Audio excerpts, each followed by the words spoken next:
More than 8 months ago, I managed to get to 400 days in this world, and I had so much to do.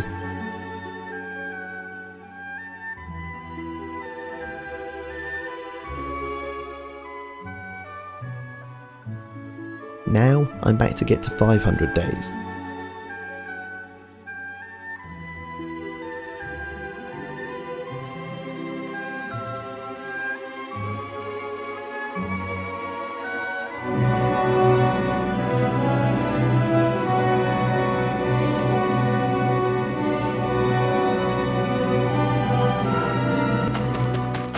Let's kick things off on day 401. Melon seeds were being planted into the third layer of my huge farm, which spilled into the next day because of how much farm there was. And this is trivial compared to what I've got planned. One day this will reach the sky, mark my words. And knowing I'm going to build this up in the future, I converted a boatload of melon slices into seeds in preparation. As for the base, that still needed to be expanded. And you know what that means? A lot of melons are needed, and I knew I was going to burn through a lot, and I also knew that it was going to be a pain working during the night, so I didn't. I went back to the melon farm and began work on the fourth layer. I needed something to keep me busy during the nights, because most of the area I'm going into is not lit up, so mobs are going to be in the way. With the sun back up in the sky, mobs couldn't get to me, and progress continued. In fact, even when it got dark, I stuck to working on sections over water, so mob build-up was minimal. And here's a surprise, I was still placing melons the next day.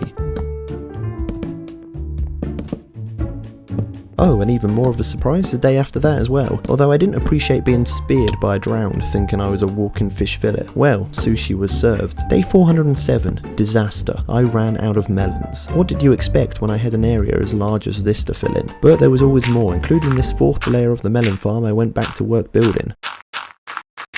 Until sacrilege occurred. A wandering trader thought he could break a couple of my melon seeds and get away with it. That's like killing one of my children.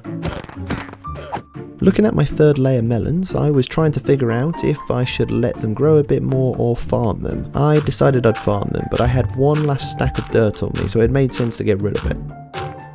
And put in a quick melon staircase for getting up and down between the layers so I don't have to waste rockets. And not long into breaking melons, I knew something was up. My axe's durability was decreasing rapidly, and another axe didn't insta-break the melons. So yeah, something was wrong. On closer inspection, the first didn't have Unbreaking 3 and the second didn't have Efficiency 5. How did this happen? I was bewildered, so I had to put Unbreaking 3 onto axe number 1 and intended to upgrade axe numero 2 to Efficiency 5, but was short one level. Unnecessarily, I chose to gain that level at the Enderman farm. Efficiency 5 was locked and loaded on axe 2, and Universal Order was restored. Day 409, I challenge anyone to find a more satisfying sound than a ripe melon being plucked from Mother Earth. A sound so satisfying that I forgot to switch out my axe and it broke. Good thing I had some more to finish the farming, and that, my friends, is almost 4 double chests worth from a single harvest. And some of them went into the economy because I have 3 diamond axes that aren't enchanted. I'd be laughed at by any other serious melon farmer if they found out. So once trades reset, sold melons to the farmers and bought books from the librarians, until they wouldn't let me trade anymore for the day, so I spent the rest of that time adding to the new layer of the melon farm.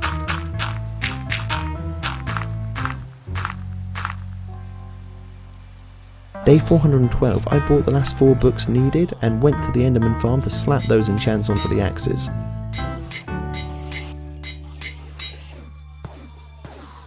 Now, there was a lot, so it continued into the next day, and when I returned to the overworld, I was a new man without any of my axes because I'd left them in my shulker box back at the Enderman farm.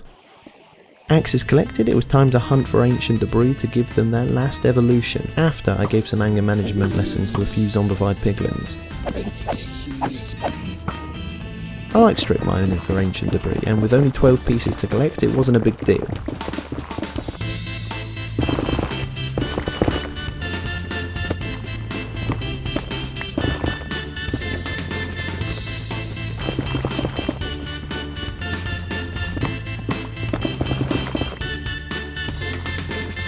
Most of them I found on day 414, and the last two I found on day 450. Now I'm going to let you into a little behind the scenes secret. I actually filmed the first 20 days of this video before the 1.20 update, so that's a while ago. And then I don't know, I got distracted and I ended up doing another project. I think I started on the Minecraft Hardcore series, I don't know. Meaning, I didn't need the smithing templates to turn them from diamond to netherite. So if you're wondering why that is, that's why. Day 416, I was working moderately hard adding dirt to the 4th layer of the farm, until I was disturbed. Jealousy is an ugly trait, and the only way to deal with people stomping over your melon crops is capital punishment.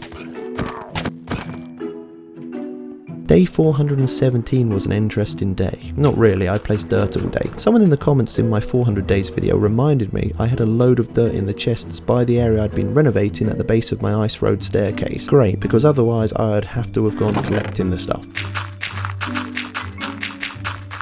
By the next day I'd gotten all of the dirt placed. What's next? To completely abandon that project and head back to placing melons to expand the base. Makes complete sense. Although the expansion of the base was a priority for me, and there were a lot of unlit spaces I wanted to work on during the day while I had the advantage of the sun on my side.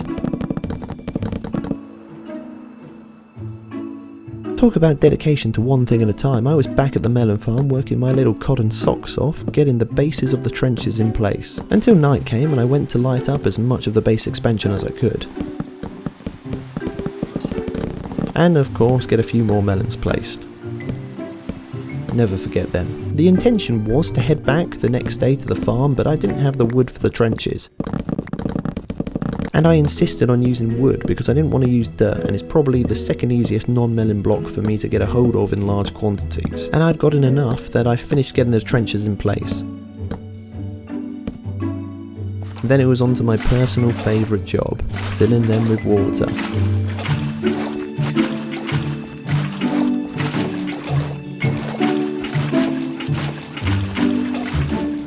Which definitely doesn't affect my hands' circulation and make them numb. If it did, I wouldn't be hoeing the dirt immediately afterwards. Why? Because it would be dangerous, and I have nothing but the highest regard for health and safety.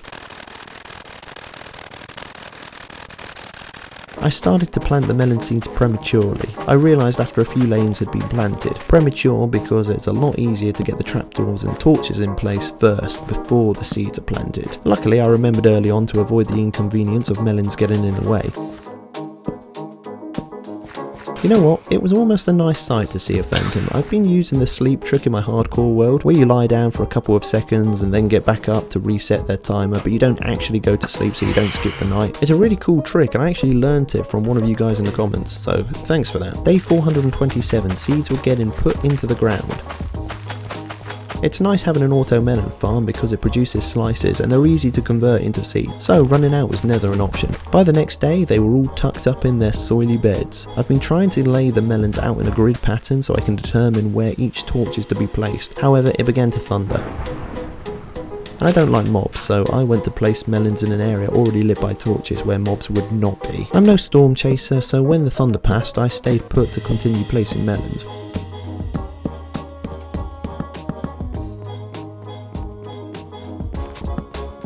And when it got dark, I got torches placed at the grid intersections before going back to placing melons. And that was basically a day in the life of Juice for the next few days. There wasn't much variety in my behaviour.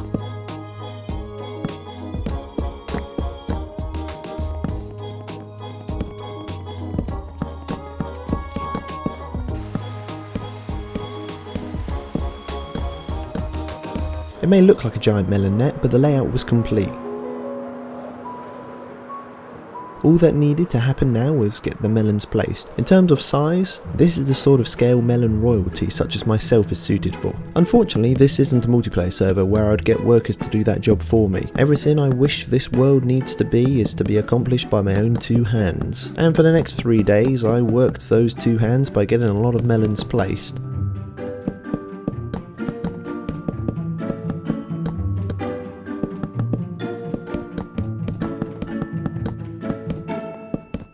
This was the progress once I ran out of melons. As you can see, it doesn't look like much has happened, but it has. And you'll probably note that there's a lot of terrain still within the base area. I do plan to remove it, but not until I've filled the available gaps with melons. Is there a particular reason? Not really, it's just how I want to do it. I went to bed to do the sleep trick I spoke about on day 426, but got distracted and accidentally fell asleep for real. That's what always happens on Christmas Eve, and I end up missing Santa. I was happy to see my crude melon storage area didn't have enough chests to hold all of the melons. Now I'd added another layer to the farm, which means I was dealing with big numbers. I wasn't sure if the 4 of my axes were going to be enough to farm those layers, because it really is massive, but actually it only cost 2.5 axes worth of durability by the time I was finished, so I could actually probably get away with adding another 2 layers onto the farm and still use the same 4 axes. And the spoils of work were over 5 large chests of melons. The Georgia Watermelon Association would be proud. And those lovingly tended to melons went back into the base itself. Just imagine what it would feel like to walk across thousands of melons. Would that not change your life? That's what I'm about, life-changing work. I'm leaving behind a legacy, 92% of which is made up of water.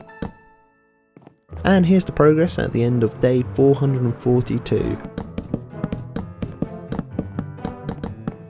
And here's the progress at the end of day 443. And 444.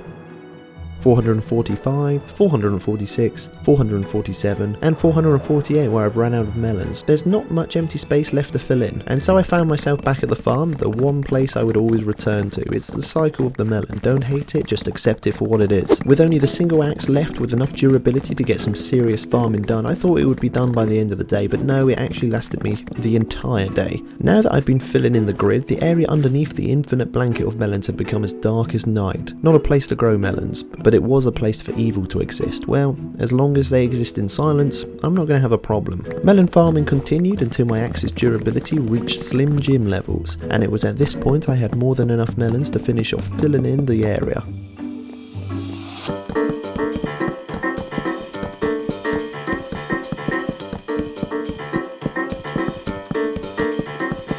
That was all of the melons placed in the empty spaces. Now it was time to remove the terrain, trees and giant mushrooms that remained in my haven of fruit. Then once they're removed and also replaced with melons, I can declare my base officially expanded. I was going to say finished, but there will always be more work to do. Playing in different worlds, I couldn't remember if I'd built an Enderman farm in this one. Remember, it's been over 8 months since the last video came out, and a tsunami of relief hit me when I saw that I had. Previous me, you are a legend, if I do say so myself.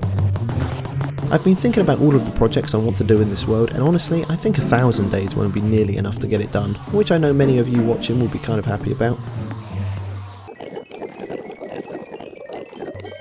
Back in the overworld, it was time to remove the trees.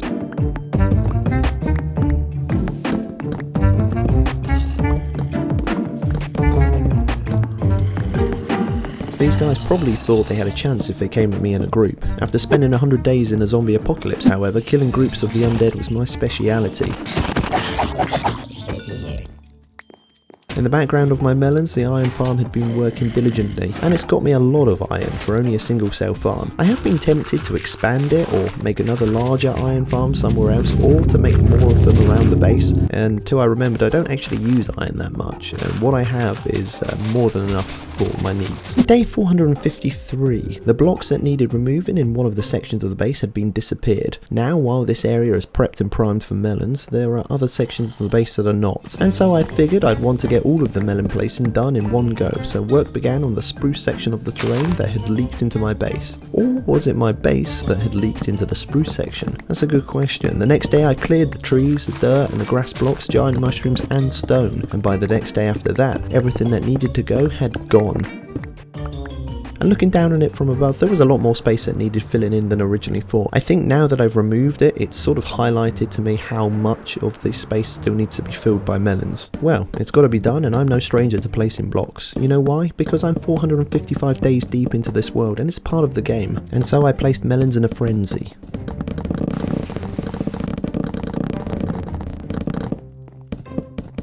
until the next day when the expansion was complete. It's crazy how much more Melons improved literally anything. We've come a long way since day one. Now, the base wasn't the only focus of my attention. I'd been busy clearing out another massive section of the terrain because not only is that one of the only things I seem to be doing playing Minecraft, but also because I wanted a decent amount of space around the base of my ice road staircase. It's a lot of work, but nothing compared to the area I cleared out for the iron farm in my hardcore series. The only difference here, however, is this video is only going to be a certain length because I'm on a strict time limit with day 500 being the last day I can work up to. I mean, don't get me wrong, like I said before, the series is going to continue well past 500 days, so I shouldn't be concerned about getting it done for 500 days. It's just psychologically I want to get it done for then. And I figured, you know, this is one of the many things I want to get done, so I'm going to have to do it anyway, so might as well just go at it now, right? And if the series is going to continue past 500 days, maybe I shouldn't be concerned with the time limit. Plus, I've had a lot of people tell me they wouldn't mind if my videos consisted of nothing but mining or some other grindy task, so it's time to put that to the test. My pickaxe ran out of durability on day 461, but unlike in some of my other series, I noticed before it broke,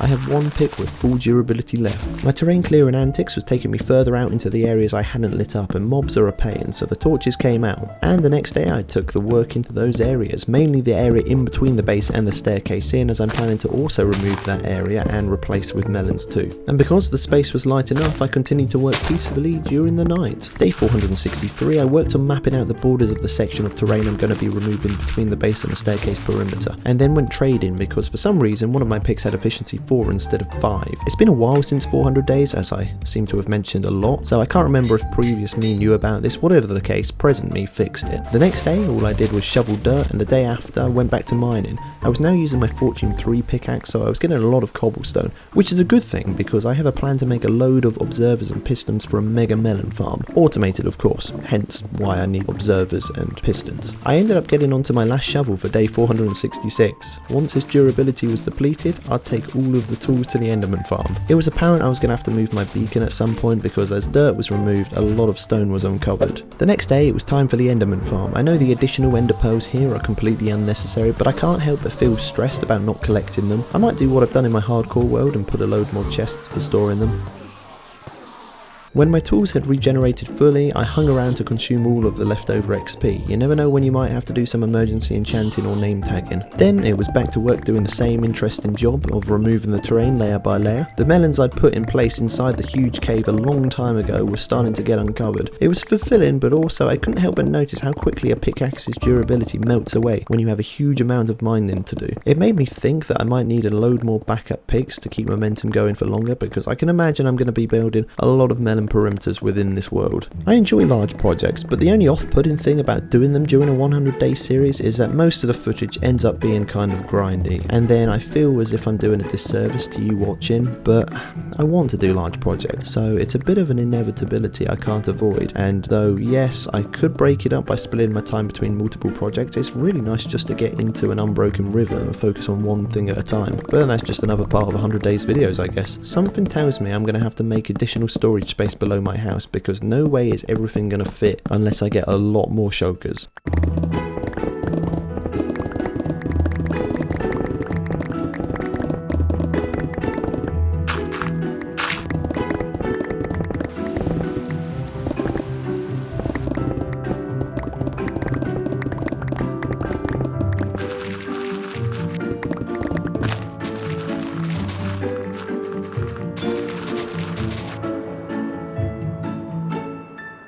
I towered up on all of my coal ore blocks I'd mined via my Silk Touch picks,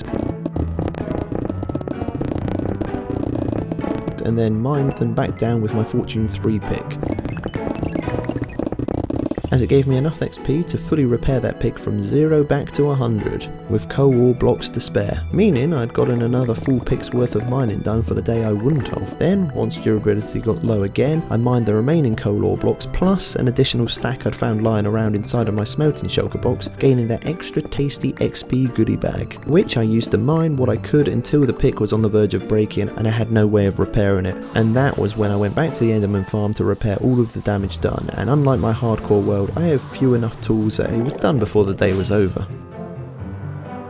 I can't imagine I'll be needing to do that too many more times this video, because I'm getting closer to the bottom of the staircase and more melons from underneath are showing through as I stripped away layers from the terrain, meaning there's less and less blocks I'm having to remove, which is nothing short of encouraging, because the more melons that were showing meant, like I said, the less blocks I had to mine. But it wasn't all sunshine and melons, because I broke one of my netherite pickaxes, and I've been so good recently, and unlike during the first 20 days of this video, I had now upgraded to 1.20, meaning I was going to have to get a smithing template if I wanted to upgrade future tools to netherite. That's what happens when you daydream. Bang, broken. So when I got another pick from my shulker, I continued the mining, and this time my eyes were firmly on that durability, and I got low enough that now my beacon was uncovered. Day 480, I no longer needed to mine down from above. With only a couple of layers left to go, I could mine from the ground up. I quickly had to put the work on pause to repair my tools for what I thought would probably be the last time this video, and then return to the work.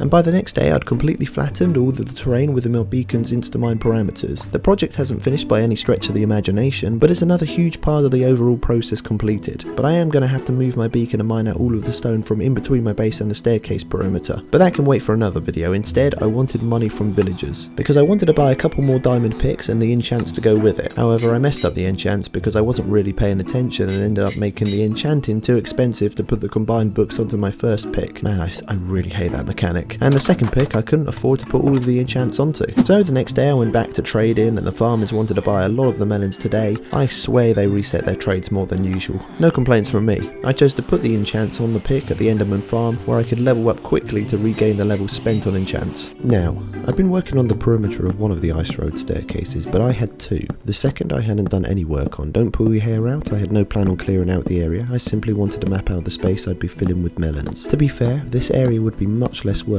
because most of it is over ocean.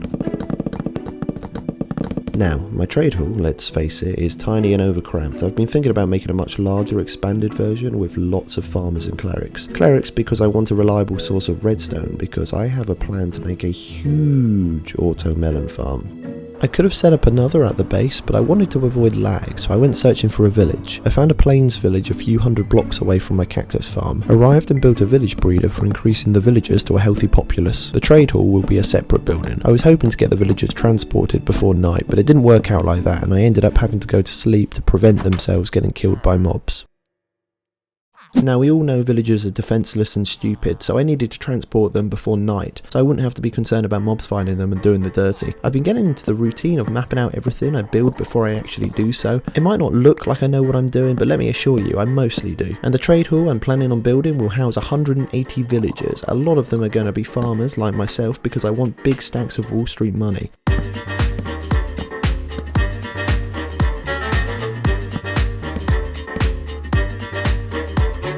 The next day I made it clearer to future me where the trade hall building was going to be. That's right, I'm going to be having build-ins, more than one. The rest of the melons I had on me I filled in the platform. Ice roaded home and found an enchanted pick alongside enchants in one of my melon chests. I'd been wondering where this one had gone to. So I thought I might as well catapult those enchants onto the pick, and voila, another fully OP diamond pick added to my arsenal. But I'm not going searching for that smithing template, I'll just have to make do with OP diamond picks. And when I came back from the Enderman farm to the overworld, I forgot my last sleep was at the trade hall village, so I had to travel all the way back to my base. Because I needed melons, I always need them. They're my life. And for the next couple of days I cleaved through each of the melon stalks, separating them from the rest of the plants while simultaneously catching them mid-air and putting them into my inventory. Then it was back to the trade hall to build up the buildings. There are going to be 3 of them. It's going to be great. I can just imagine myself walking through the hustle and bustle of trades with pockets lined full of emeralds. The thought motivated me to finish the buildings by the next day.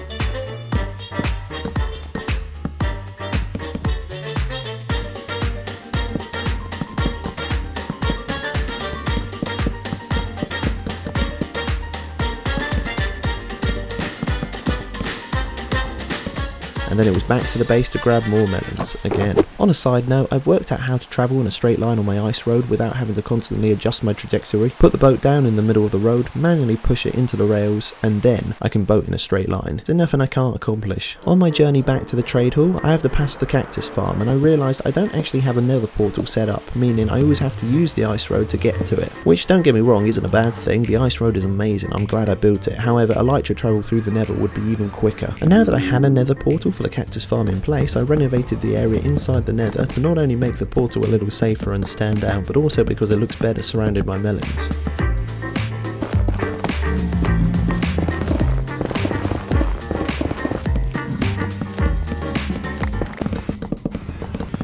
I mean, let's be honest, if I were to ask you here and now, put you on the spot, what looks worse with the addition of melons? You wouldn't be able to answer me. Do you know why? Because nothing does. Melons improve everything. There are a lot of zombified piglins, and I thought to myself it would be funny to hit one. So I did. I didn't expect them all to be into power walking because they were quick, but you know what was quicker? My sword through their bodies. Inconvenience cleared up, I lit the portal area, put down a spare ender chest, then went over to the trade hall and set up a portal there, which I also built up with a little platform in the water, lit the thing up, went through to the nether and got the hot tourist destination completely by accident, which is usually how I get that advancement. I was in a soul sand valley, and the worst thing about this biome is the ghasts that spawn here. Trust me when I say they're out to get you. Second worst thing of the biome, skeletons. They're also out to get you.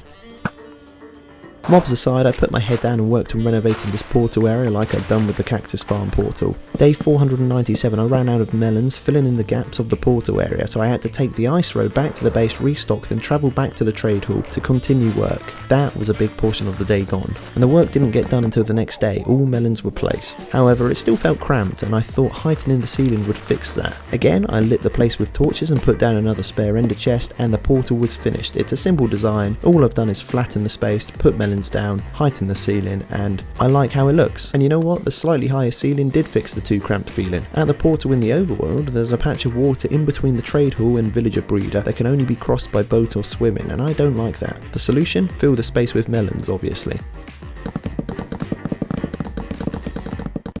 Just a slight tangent, I wanted to show you this little 360 no-scope action to take out a phantom. I'm no stranger to FPS, and that wasn't just a lucky shot. Because my accuracy with the phantoms was on point that night, I was like a sniping machine. Call me the white feather. Though I moved quicker than the white feather, albeit I know I wasn't trying to avoid detection, so I guess that's not fair to say. Anyway, it's the last day, day 500. Usually on the last day of any of my 100 days videos, I like to relax and wander about reminiscing over my time spent in the said 100 days. This time was a little different because I wanted to finish off placing the melons, and I did, though it took all of the daylight time to do it. But again, melons have been placed and the space looks better. That's no coincidence. Of course, I've still got so much work to do in that area, and in fact the world in general. Even looking at how much work has taken place at the base, there's still so many plans I can envision, but they can wait for future videos. And well, they're gonna have to, because it's the last day of this video. If you did enjoy the video, make sure to like and subscribe. I've been dealing with some technical issues regarding my Patreon, which is why I've been ignoring it, but now they've been resolved, and I'm starting a Minecraft series over there with more regular mini episodes if you don't want to wait for the next big video to come out on the channel. Okay, alright, bye.